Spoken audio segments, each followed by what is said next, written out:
নমস্কার বন্ধুরা, বাংলা ও বাঙালির রান্নাঘরে আপনাদের সকলকে স্বাগত জানাই। আজকে বানাবো কোকোনাট রাইস। তার জন্য রাইসটাকে প্রথমে প্রিপেয়ার করে নিচ্ছি।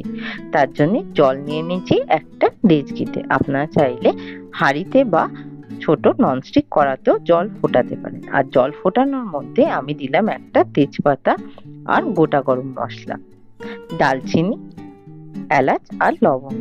জলটা ভালো করে ফুটে গেলে এর মধ্যে দিয়ে দিলাম একটু 1 চামচ রিফাইন্ড অয়েল, আর দিচ্ছি হাফ পাতিলেবুর রস, আর দিয়ে দেব 1 চামচ নুন। 1 চামচ ভর্তি করে নুন দিলাম।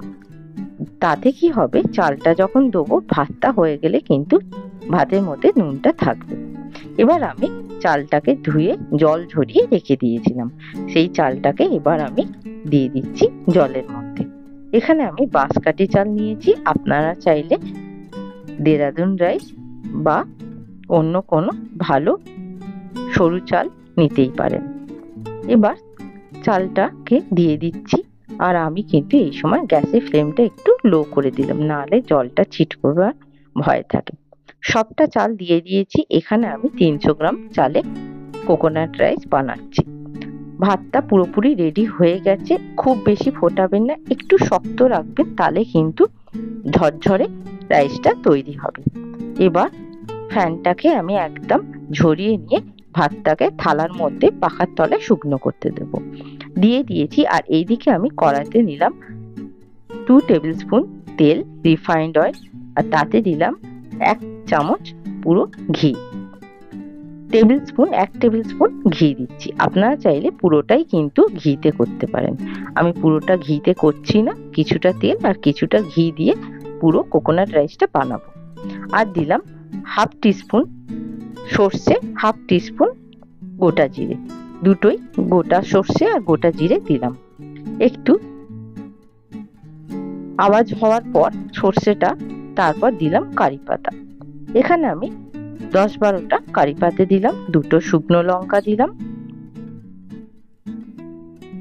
আর দিচ্ছি গ্রেট করে রাখা আদা, হাফ টিস্পুন গ্রেট করে রাখা আদা দিলাম। আর দিয়ে দেব হিং। এখানে আমি 1 চিমটে হিং দিচ্ছি। আর দিলাম কাঁচা লঙ্কা। এখানে আমি 4টে কাঁচা লঙ্কাকে কুচি করে নিয়েছি, আর 1 চিমটে হিং দিয়েছি। দিয়ে ভালো করে সবগুলোকে নেড়ে নিচ্ছি। নাড়া হয়ে গেলে আর একটা সুন্দর স্মেল এলে তারপর কিন্তু এবার আমি 1 চিমটে হিং দিয়ে দিলাম। দেওয়ার পর এবার সবগুলোকে আরেকবারও নেড়ে নিচ্ছি। একটা খুব সুন্দর গন্ধ বেরিয়ে আসবে। এবার আমি দিয়ে দেব কিছু কাজু আর কিশমিশ। কাজু কিশমিশগুলোকে আমি কিন্তু ধুয়ে আলাদা করে জল ঝরিয়ে রেখে দিয়েছিলাম। আপনারা চাইলে ছোট চানা বাদামও এর সাথে দিতে পারেন একসাথে। খেতে সবটাই ভালো লাগবে। পারলে একটুখানি যদি বিউলির ডাল হয় সেটাও দিতে পারেন, খেতে কিন্তু ভালো লাগে। এবার আমি কাজু কিশমিশ দিলাম, দিয়ে ভালো করে আরেকবার নেড়ে নিচ্ছি। এই সময় কিন্তু পুরোটা গ্যাসের ফ্লেম একদম লোতে রেখেছি, গ্যাসের ফ্লেম হাই করিনি, নাহলে কিন্তু কাজু কিশমিশ বলুন বা আদা, কারি পাতা সব কিন্তু তাড়াতাড়ি পুড়ে যেতে পারে, ওই জন্য গ্যাসের ফ্লেম একদম লোতেই রেখেছি। এবার কুড়ে রাখা কোকোনাট আমি দিয়ে দিচ্ছি। মানে এখানে আমি একটা গোটা নারকেলকে কুড়ে নিয়েছি, সেটাকেই আমি দিয়ে দিলাম। নারকেলটাকে দিয়ে সবগুলোর সাথে ভালো করে প্রথমে মিশিয়ে নিচ্ছি। কোকোনাট রাইস খেতে খুবই অসাধারণ লাগে, শুধু খাওয়া যায়। এইভাবে আপনারা বাড়িতে একবার বানিয়ে দেখতে পারেন। এবার আমি সবগুলোকে ভালো করে মিশিয়ে দিচ্ছি। যেহেতু আমি কাঁচা লঙ্কা দিয়েছি বলে আমি কোনো রকম গুঁড়ো লঙ্কা দিলাম না। আপনারা যদি কাঁচা লঙ্কা না দিয়ে থাকেন তাহলে গুঁড়ো লঙ্কাও দিতে পারেন, তাতেও কিন্তু খেতে খুব ভালো লাগে। এবার নারকেলটা যদি মিষ্টি একটু কম হয় সামান্য একটু চিনিও দিতে পারেন। আমি এখানে একটু নুন একটু চিনি কিন্তু দেব, রাইসটার সাথে ব্যালেন্স হওয়ার জন্য। খুব বেশি নুন দিতে লাগবে না, কারণ আমি তো চালটাকে ফোটানোর সময় অলরেডি অনেকটা নুন দিয়ে দিয়েছি, যাতে পরে রাইসটা বানানোর পর নুনটা রাইসের মধ্যে থাকে। এইভাবে বানালে কিন্তু নুন পরিমাণটা কম হয় না। যদি একটু নুন পরে দেওয়ার সময় কম হয়েও থাকে তাহলে কিন্তু এটা ব্যালেন্স হয়ে যায়।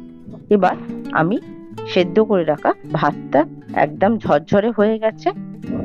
যে কোনো ফ্রাইড রাইস রান্না করার সময় বা বিরিয়ানি চাল সেদ্ধ করার সময় যদি আপনারা একটু পাতিলেবুর রস আর রিফাইন্ড অয়েল বা ঘি দিয়ে যদি ভাতটাকে সেদ্ধ করেন, মানে জলটাকে ফোটানোর সময় দিয়ে ভাতটাকে সেদ্ধ করলে কিন্তু ভাত খুবই রাইসে ঝরঝরে হয়, আর একটার সাথে একটা লেগেও যায় না। আর একটুখানি আগে নামিয়ে নিতে হবে, খুব বেশি সেদ্ধ করবেন না। হাত দিয়ে হালকা করে টিপে দেখবেন একটু শক্ত শক্ত ব্যাপার থাকলে নামিয়ে নেবেন।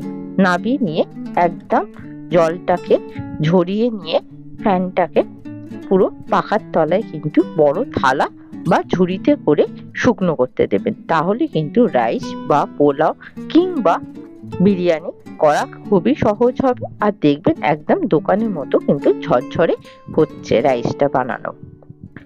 এবার আমি সবগুলোকে রাইসের সাথে মিশিয়ে নিচ্ছি। খুবই সহজ। এইভাবে কোকোনাট রাইস বাড়িতে বানিয়ে কিন্তু খেতে খুবই সুন্দর লাগে। এর সাথে কিন্তু যে কোনো সাইড ডিশ দিয়ে খাওয়া যেতেই পারে। এবার দিলাম আমি গরম মশলা।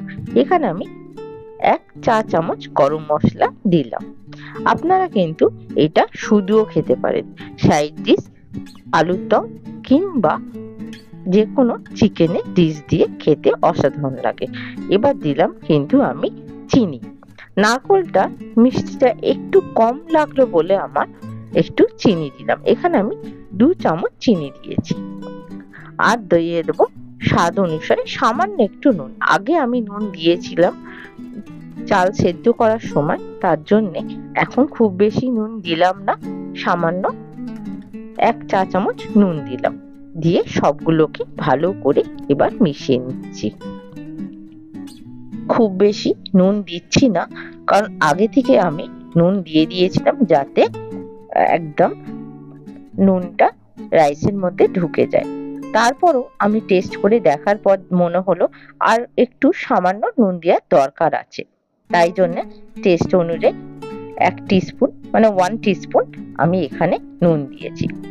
আর নারকেলটা মিষ্টিটা একটুখানি ব্যালেন্স করার জন্য একটু কম ছিল মিষ্টিটা, তার জন্য আমি 2 চামচ চিনি দিলাম। দিয়ে ভালো করে মিশিয়ে নিচ্ছি। আর গ্যাসের ফ্লেমটা লো টু মিডিয়ামে রাখার চেষ্টা করবেন, না হলে কিন্তু রাইসটা কড়ার মধ্যে ধরে যেতে পারে নিচটা। আর এখানে আমি কিন্তু চালটাকে 90% কুক হয়েছিল সেই হিসাবে নামিয়েছিলাম। বা 100% কুক হওয়া পর্যন্ত কিন্তু চালটাকে মানে রাইসটাকে আমাকে কড়ার মধ্যে একটু দমেতে রেখে দিতে হবে, আর হালকা হাতে নাড়তে হবে। আর চিনিটা নুনটা সবগুলো যাতে ভালো মতো মিশে যায় সেটাও একটুখানি দেখে নিতে হবে। তার জন্য একটুখানি কোকোনাট রাইসটা হালকা টেস্ট করে দেখতে পারেন সবগুলো পারফেক্টলি কুক হয়ে গেছে কিনা, পুরো রাইসটা টেস্ট ব্যালেন্স হয়েছে কিনা। না হলে একটু নুন বা চিনি বাড়িয়ে দিতে পারেন।